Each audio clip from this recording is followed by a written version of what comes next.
नाज़रीन, मैं आपको एक अहम ख़बर से आगाह कर रहा हूँ कि महकमा मौसमियात ने एक अहम पेशन गोई कर दी है मौसम के हवाले से। अब ये बारिशें 16 जून से शुरू होने वाली हैं। कुछ इलाकों में 15 जून से बारिशें शुरू होंगी। आपसे गुजारिश है कि मेरे चैनल को सब्सक्राइब करें और बेल आइकन को प्रेस कर दें ताकि हम आपको अहम ख़बर से रखें बाखबर।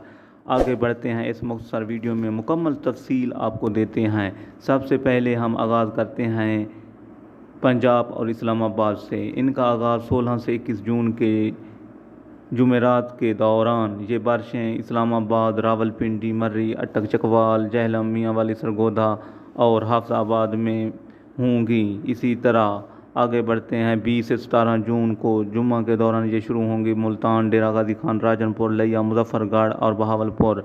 आगे बढ़ते हैं, खैबर पख्तूनख्वा में 15 से 22 जून के दौरान चित्राल, दीर, सवात, मंठेरा, कोहिस्तान, एबटाबाद, लकी, मरवत। आगे बढ़ते हैं बलूचिस्तान में 17 जून से 20 जून के दौरान ये बारिशें शुरू होंगी और ये बौलान, नसीराबाद, झलमगसी, मस्तूंग, बारखां, ज़ियारत, चमन वगैरह। इसी तरह सिंध के सूबे सिंध में 17 जून